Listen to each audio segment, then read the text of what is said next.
Hello and welcome to The Real Talk with me, Nayana Mena, where I sit down and have unfiltered conversations with my guests and just have a real talk. Make sure to like, comment and subscribe.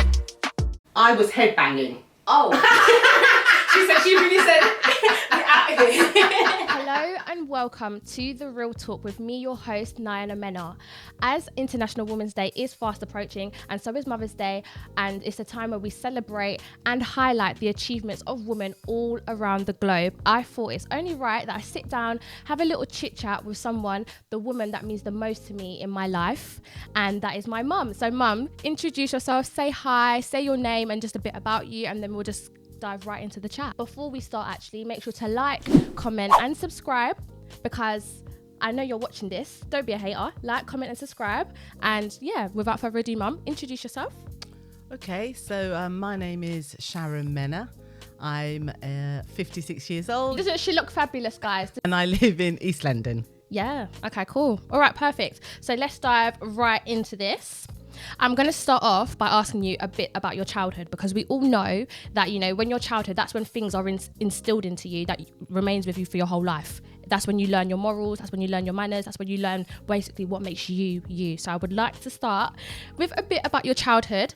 I know that, you know, you grew up outside of London. So what did your childhood kind of look like? Okay, so I'm one of 4 children, and my dad was in the Royal Air Force. Yep.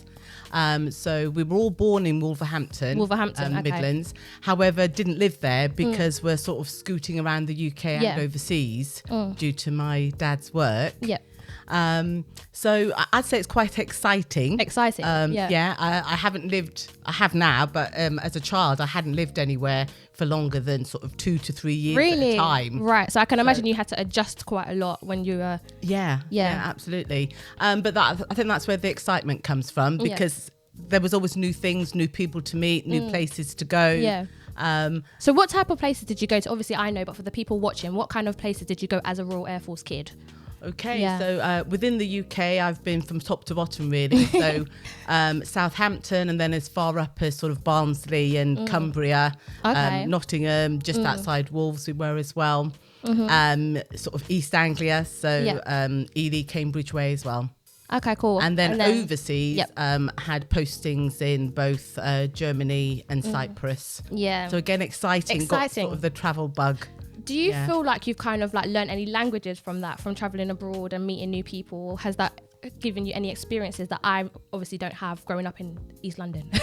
I didn't learn any languages, mainly because wherever I was, they wanted to learn to speak English. Okay. And as a child, you're just quite happy to be the teacher and get and teach other people. Right.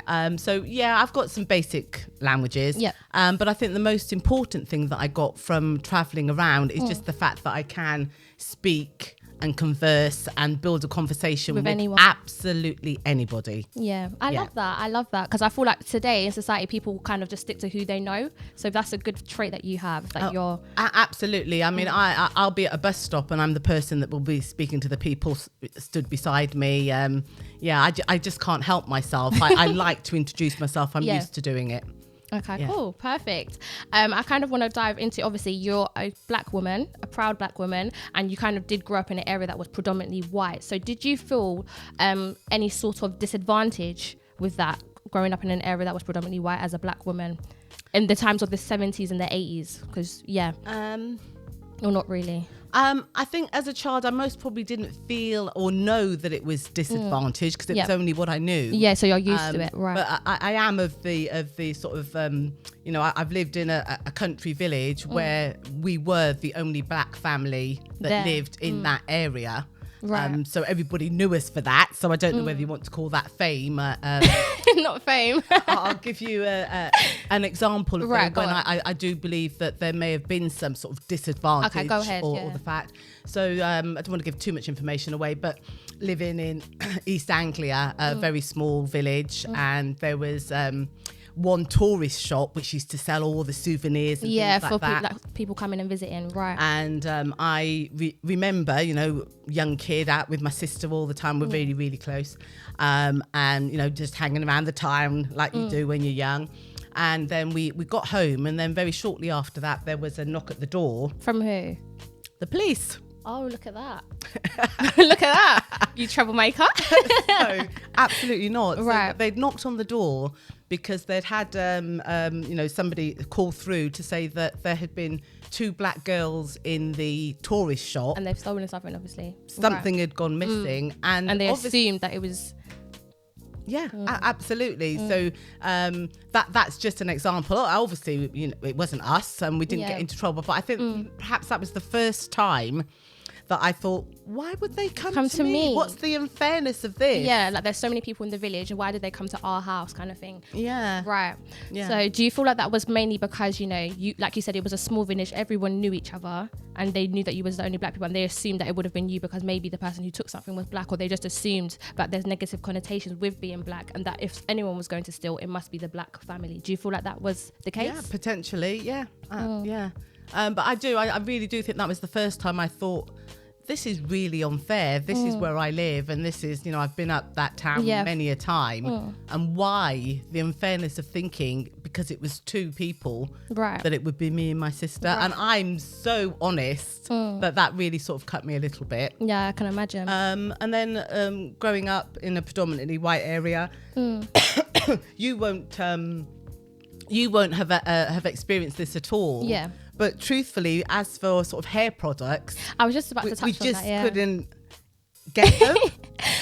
So what was it like in terms of hair and makeup? Did you find it hard to kind of find stuff that was for you, or did you know? Because I remember you've told me a story. You might want to share it, when you went to a hairdressing salon and then you ended up having to cut your hair off. So do you want to talk a bit about that? I will tell you about that one. Go on. So as for, could you find things for you? Again, right. I didn't think about things for me. I just thought about things for everybody. I want to get my hair done. And there was a really, I don't know if it still exists now, but it was a national salon. And I booked in there, and I had sort of a high top at the time. Yeah. And, I wanted my hair coloured because that's what my friends that was were doing. Trending at the time. Yeah. And I just remember going in, and they coloured my hair, but I think I've got a photo dug away somewhere. I literally looked as orange as a Tango bottle. And it ruined my hair totally. And that was one experience. And then I think I was brave enough once to actually try and get a relax. But again, but they didn't know how to do it. Okay. In a predominantly white salon, and exactly the same. They took hours to try and do this thing. They really didn't know what they were doing, and so they were kind of experimenting, I guess. Right. That's exactly what I was going to say. They really were. They must have been chuffed to pieces to have me as a model to experiment on. Hence to say, I've never done that since. Again, and I only now I'm actually in somewhere that is more diverse, with access to what I need for my hair. Yeah. Makeup, I'm not really. I know you've done me up today, but I'm not really a makeup person. It's just normally a little bit of mascara, etc. Okay, cool. And I feel like that's quite interesting to kind of talk about, because obviously I've grown up in East London, which is quite a multicultural, diverse area. So it's like, it's not far. I walk down the road and I'll see somebody else that looks like me. And so the shops around me and the things that are available to me are accessible for everyone around me. Yeah. And so I haven't really had that struggle with my hair. Everyone's got the latest hairdo, and we all know how to look after our hair because it's the norm. Do you know what I mean? So it's quite interesting to dive into the differences from obviously you growing up outside of London and then me growing up in London, where there's literally 1,000 black people, like loads of us. And now you've just mentioned that, you've made me think of a time. This is actually when I was overseas in Germany, right? But again, it was sort of mainly RAF Army kids, and I remember I was at school, and then this black guy joined the school. Okay. And we all used to have to get bussed into the school, and this black guy joined the school, and everybody just immediately said, "Right, he's your boyfriend," which is just. Just because he was the only other black guy, it was assumed that therefore, apart from my brothers, that he would be the one, my boyfriend. Just because of that, but it wouldn't be like that for anybody else. Okay, I understand. No, so that is kind of an example of discrimination that you might have basically come across. And the thing is, it probably didn't come from a male place. It probably wasn't with male intent at all.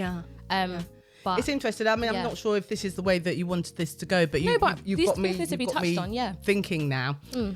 And Oh, now I'm having a blank. There was something I was thinking about. It's gone right out of my head. No, that's all right.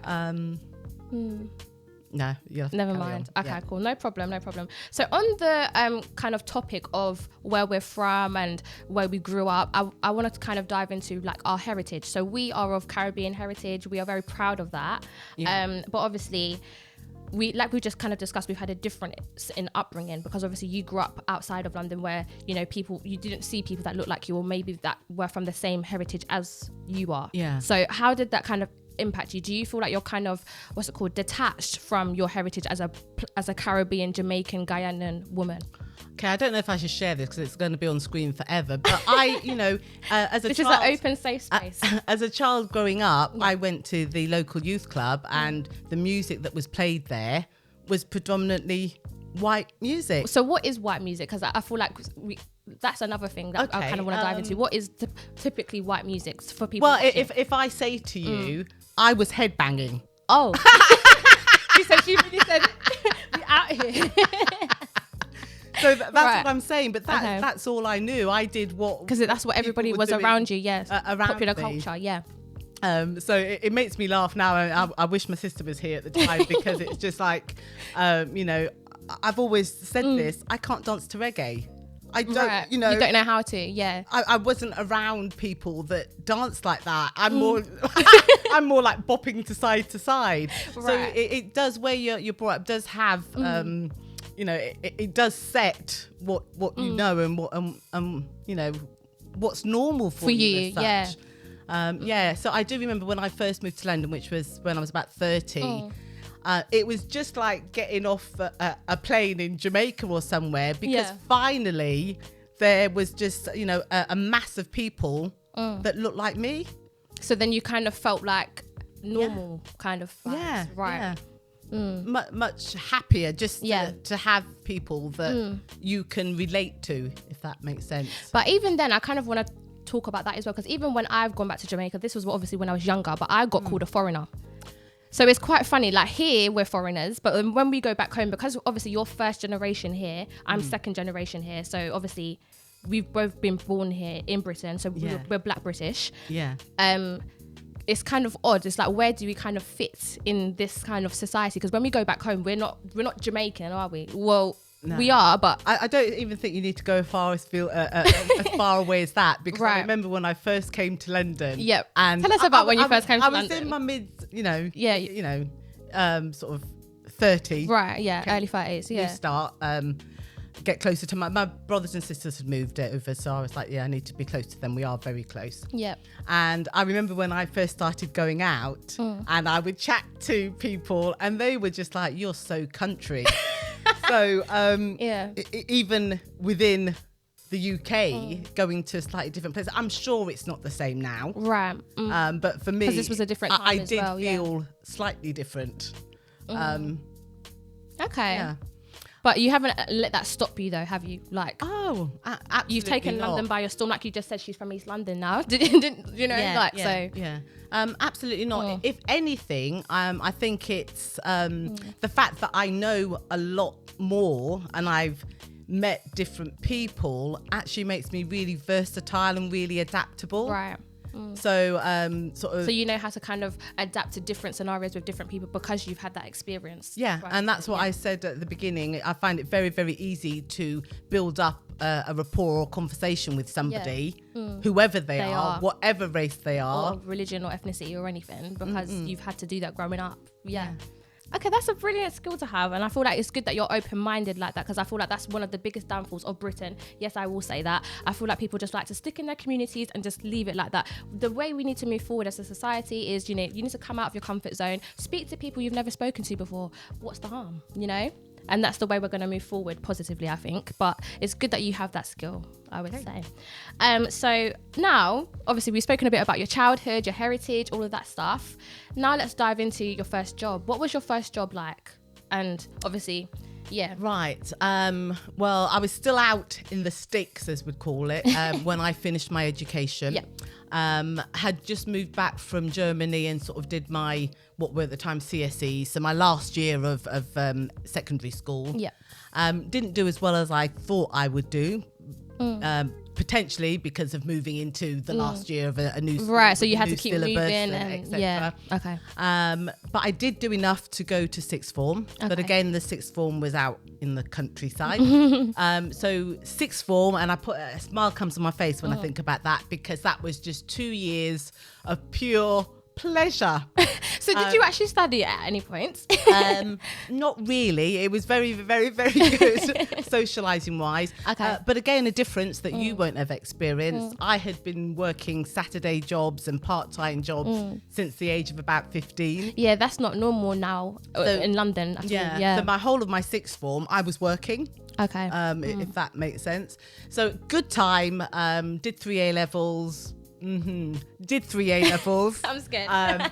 Obviously didn't do as well as I should have done. Okay. And then at that time for us, it was work. So you go into work. So there was no talk of higher education, or was that an opportunity? Was there an opportunity? Because nowadays it's like once you finish that, you go straight to university, or you go into an apprenticeship or something like that. So did you have that opportunity?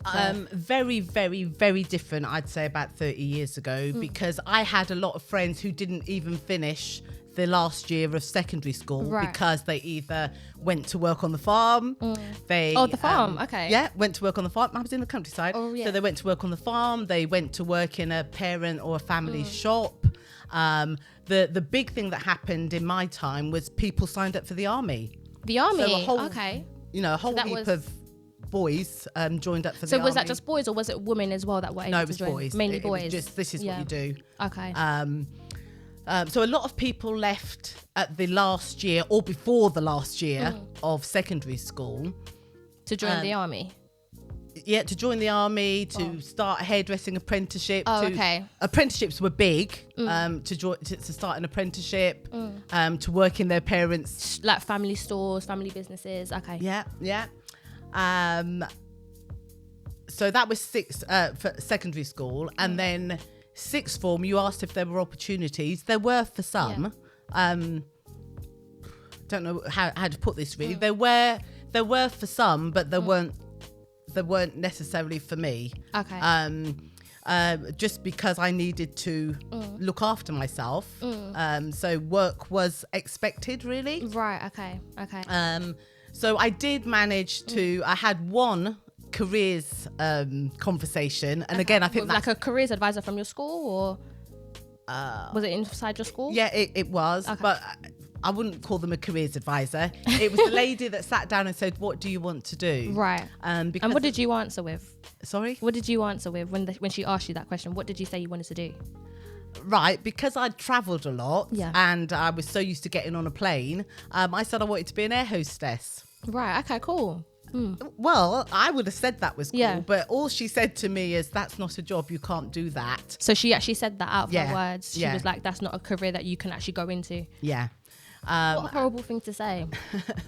So then I needed to work, and it was go to secretarial college. So that's what I did. So I did a year of secretarial college. Right. And what's involved in that? Audio, typing, shorthand, Pitman shorthand I did. Some office skills. So like admin. Okay. Yeah. So I did that, and then after that, I then just was looking for an office job. Okay, cool. Yeah. So what was so your first job was like an office job, or what Saturday jobs did you kind of have?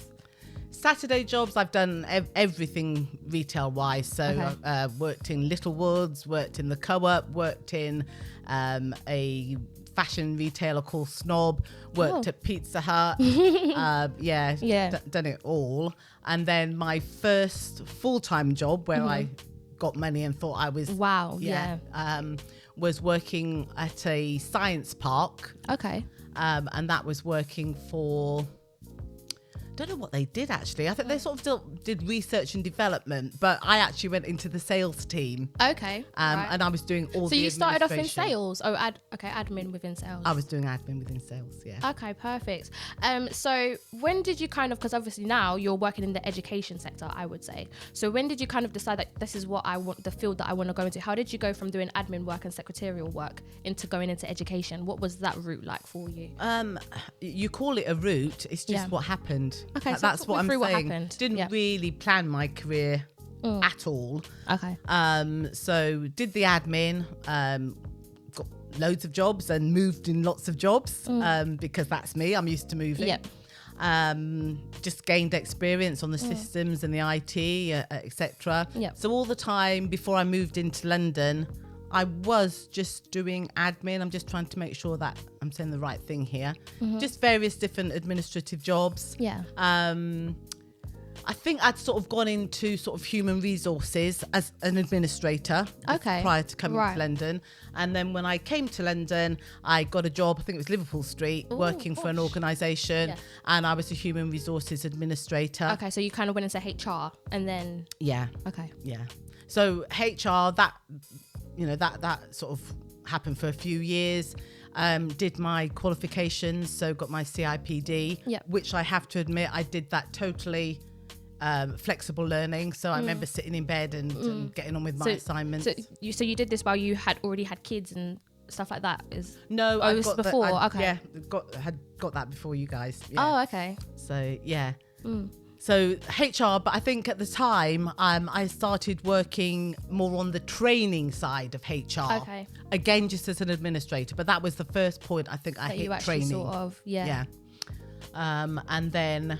It was actually post children, went back again, part-time project work when you were less than a year. Okay. And one of the projects that I was working on, they needed somebody to do employability skills for the learners that were there. Right. And I was sort of project managing, but they were like, oh, we need to find somebody. That can do training, Yeah, I know how people get jobs. I don't mind doing that.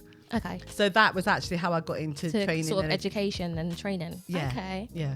Okay, cool. And then I know that you worked at an organisation that helped young kids and, you know, you were helping them have a second chance in life and sort of stuff. So did you find that kind of career in education rewarding?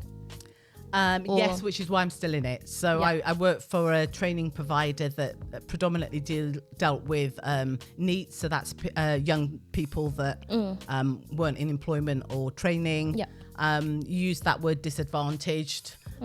So people that needed possibly a second chance or a different route style to normal education. Okay, cool. And you found that rewarding? Yeah, absolutely. So I then I've stayed in that, and I've now been in that for sort of 15 years. Okay, and so a long career within education, you see.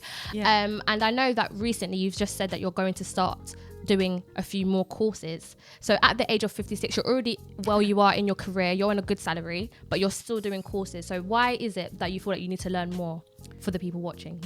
Because I truly believe in lifelong learning. I would say that I myself have worked in different areas, different sectors, but anything that you gain and you learn or experience is not lost. It becomes your little toolkit.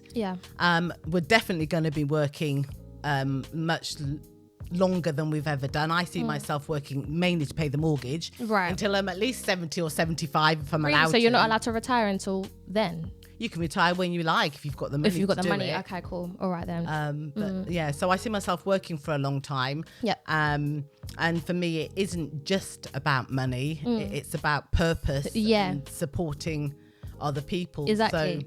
So, so I'm working as a quality manager now, again for a training provider. And I've just, what with everything that's been happening, you know. Well, like COVID and the pandemic and all sorts, the unsettledness of the world today. The uncertainty. One of the areas that I'm going to do some training around is health and well-being. So becoming a mental health first aider. Love to see it. And also to sort of enhance the safeguarding as designated safeguarding lead. And information, advice and guidance, so that people don't just have one conversation with somebody that tells them they can't do something, but they actually learn how to effectively listen to other people and get the advice that they need to support them as they start to go into their careers. Okay, sounds good to me. And I feel like it's a very rewarding and uplifting job trying to help other people in all of those aspects. So like you said, it's not all about the money, it's about purpose. So what advice would you give to someone that's in the stage of maybe my age, 18 or above, or like younger than you? and they are, they're figuring out their career, what they want to do in life. They're not sure whether they want to go into creative or more professional routes, or what advice would you give to someone? What I would say is that I think it's very, I wouldn't necessarily think that you've got a career for life. Okay. I would think that you may have to have several different turns and twists and several different careers throughout your life. But remember, as long as you're on board with everything that you're doing, it can never be taken away from you. Right. So some of the skills I've learnt as an administrator are still helping me now In the job that in you're my in now. current role. Yeah. So be present in anything that you do. Yeah. Because that will help you later on. Secondly, lifelong learning. Be open to learning new. There's always more to learn. Yeah. Yeah, be open. Just keep learning. Thirdly, try and, in all the chaos and the stress of just daily life, just try and take a moment to appreciate what you've got. Yes, gratitude is definitely a must. I feel like sometimes in the hustle and bustle of life, you can kind of overlook all of the things that you've achieved and the things that you're doing. And it's like, you do need to sometimes take a step back and just say, yeah, I've worked hard and look at where I am, Yeah. Fourth, I would say make sure you smile or laugh every single day. And then most importantly, fifth, be kind. To yourself and others, because I feel like sometimes we forget to be kind to ourselves and we're kind of harsh and hard on ourselves sometimes. So yeah, that's definitely true. And lastly, on the topic of like careers and education, do you feel like having a degree or not having a degree has held you back? I didn't have the opportunity to go to university and to get a degree, and I do think it has held me back. I've still got to a good place. Yeah, but you are in a good place. It's taken me longer. That isn't necessarily because I didn't have the degree. That's more about I didn't have the confidence because I didn't have a degree. Okay, so it kind of messed with your self-esteem as such. Okay, cool. Yeah, and at the time when I first came to London, everybody, that's all they were asking for. They were more concerned about the qualification rather than the skills and the capability. Right, okay. I think that may have changed slightly. Well, it's changed. There's been a big movement within careers. It's like people need to not just have the qualifications, but they need to know what they're doing within the job, which is why there's been a rise in apprenticeships. Yeah, because people want to know that you have the skills to actually carry out the role and not just a qualification on paper. Yeah. So I would say in terms of that, what's your opinion? Do you feel like you need one or the other, or does it just depend on the person? It depends on the person. Yeah. But because of my experience, I would say that if you can get an apprenticeship and go immediately into the organisation and build up that way and still get that academic qualification at the end of it, that is, and you need to work, then that is potentially a good way to do it. I do think things have changed. However, I still recruit with people, and the first thing that they still have on the advert is degree. They still look for degree. So if you've got the opportunity, I would potentially say it's a benefit, I suppose. It's something to have on your CV. That they can't take away from you, and a good lifting point for you. Yeah. Okay. I agree with that. Okay. So now we've spoken a bit about careers, education, heritage, childhood. I kind of want to dive into another aspect of life, and it's an aspect of life that all of us kind of go through at some point or the other. I want to talk to you a bit about relationships, and by that I mean romantic relationships. Okay. I don't actually think I'm an expert on that.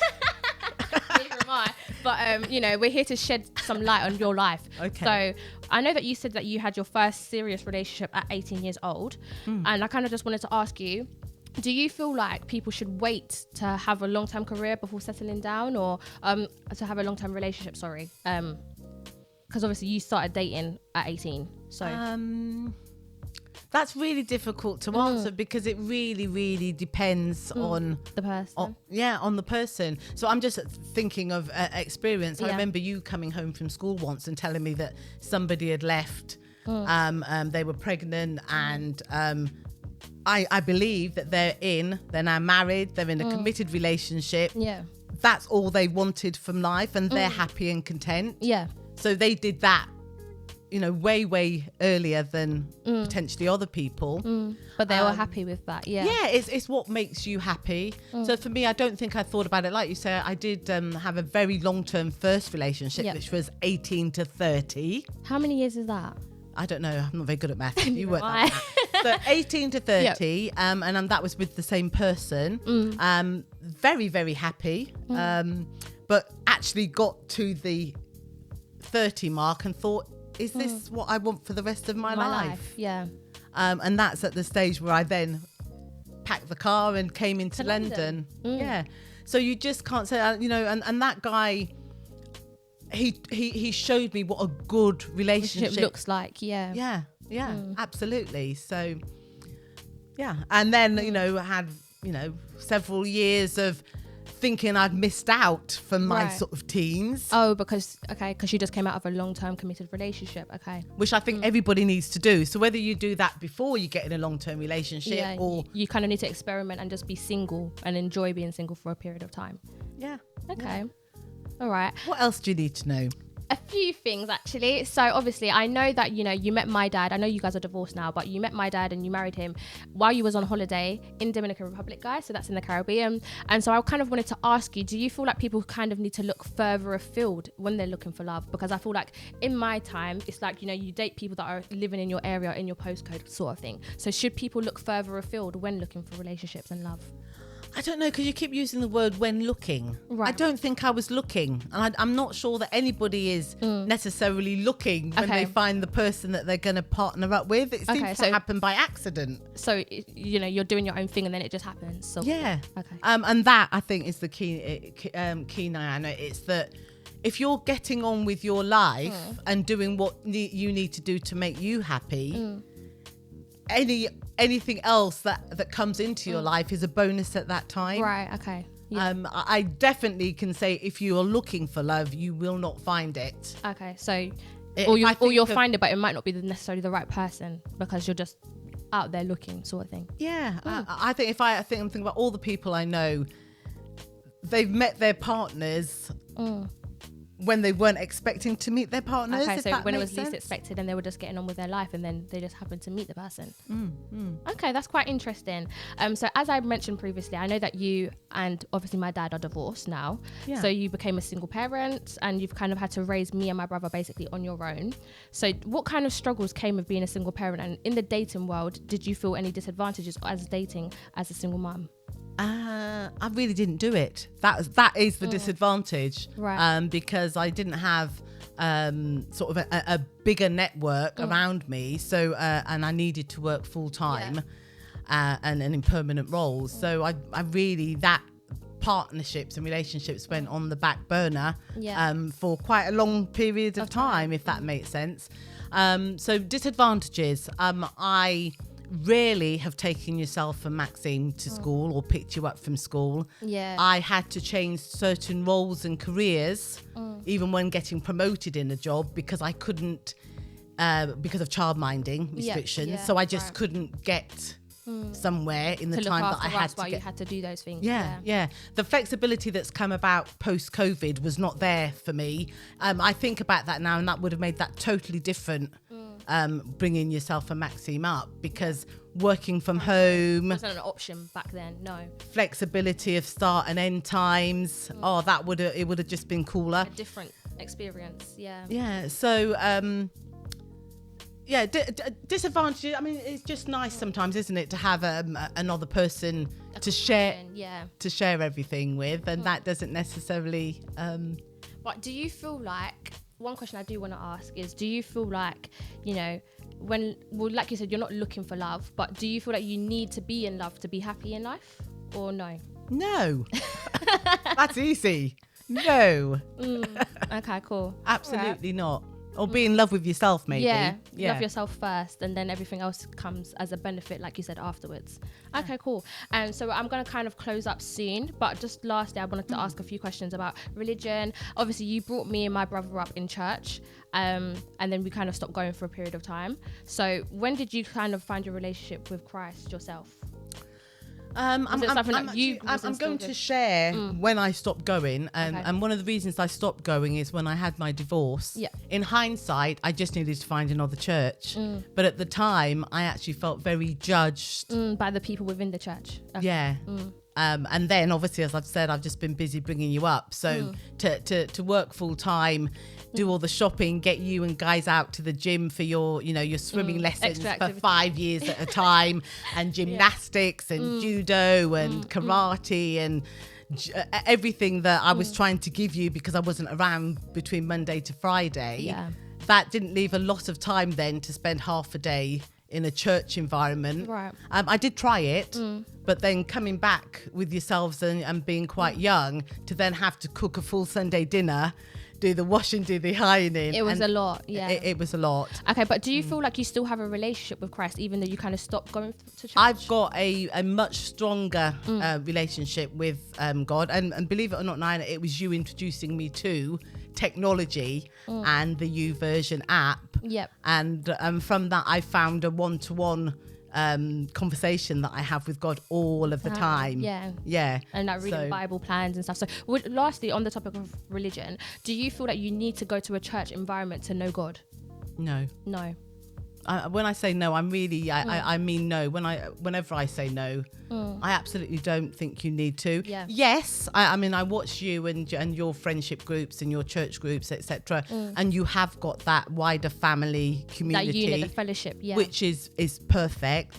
But it's not necessary, to be fair. No. It's everybody's experience and what they need and how they connect. Yeah. So yeah, definitely. I don't want to get too deep, but people can say that they're a Christian and they can say that they're godly, and their actions do not prove that in the slightest. Yeah, it's true. Slightest bit. So it's personal one-to-one relationships with God. Okay, I hear that, and that's a perfect answer, because I feel like with that answer that you've just given, it's going to kind of split the masses. Some people will be like, no, you need to go to church to be a Christian. Others might agree with you. So it's good that you kind of took your stance on that. So yeah, just to kind of finish and close up this video, I kind of wanted to ask, so from the things that you've learned in your life is far from over, it's just beginning, but from the things that you've learned so far, what 5 things would you advise to anyone who is watching this video at home? What, just generally about life? about life, all of the topics we've mentioned, life in general as a whole. Okay, I would say that when you're younger, you most probably think it's all going to be smooth sailing. Right. There are definitely ups and downs throughout the whole of your life, throughout the whole of your career, throughout the whole of your relationships. So my number one thing would be resilience. Resilience, okay.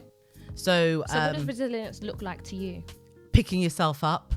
Okay. So just finding the strength, and whether you find that strength through God to pick yourself up and keep going. Yeah, just keep going, build yourself up all the time. So the second thing I'd say was be kind to yourself. So acknowledge that sometimes you will feel up, sometimes you will feel low, but that's actually normal life. It's when you're younger, you just sort of think, oh, all these old people and all their wisdom, but it just you do get wiser as you get older, as you have more experiences in life, to share. What else would I say? I would say the benefit of laughter, the smile under laughter. It really can't be stressed enough just how much you can make yourself and others feel joyous if you smile. A smile can go a long way, guys. And through laughter. I'm on the train this week and this guy just laughed hysterically. The tube strike, so it was been packed. Yeah, a bit hectic. But actually, I could not stop myself just chuckling along with him. I didn't know him from Adam. But it was just the fact that he was laughing and it was joyous, and it's it kind of spread the positivity around. Yeah, exactly. So where am I? Number 3. Yeah. Number 4. Challenge yourself. Okay. In what sense? Just challenge yourself. Just believe that you can do more than you think you're capable of. Okay, yeah. And sometimes when you're under pressure, or you're feeling that you've got too much on, it actually does stretch you when you come through the other side of it. Exactly. And you tested yourself in ways that you didn't know you could. So yeah, definitely challenging yourself is key to grow in life. It's all about evolving and growth. Anything else? And then number 5 for me would be you're going to have to embrace technology. And I'm actually talking to myself here. So it is a modern world. Things are just becoming more digital. And you have to go with the flow. But don't be scared to ask for help. Ask again for support. But just don't be scared of technology. Okay, well, thank you for that. You're my welcome. mum. Thank you so much. So yeah, I am going to wrap up the video, guys. So I hope you've enjoyed it. Make sure you like, comment and subscribe. And if you would love to see my mum Sharon again on this YouTube channel, make sure to comment that down below and comment Sharon in capital letters. Yeah, is there anything else that you would love to share before I kind of wrap up this video? No, really just to say I'm awfully proud of you, Nayana.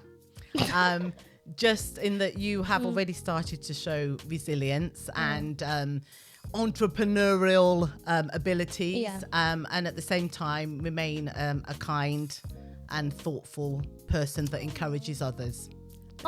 Okay. Well, if we're spreading kind words, I've got some kind words for you. I would love to say that, you know, you are an inspiring woman. After everything you've gone through in life, you know, you taught me so many skills that I'm going to hold on forever. Like skills like, you know, like you said, resilience, being kind-hearted, remaining pure-hearted, even when life throws lemons at you, you know, and just getting on with it and knowing that I can do it myself as a woman. And this is what this video is all about. It's International Women's Day.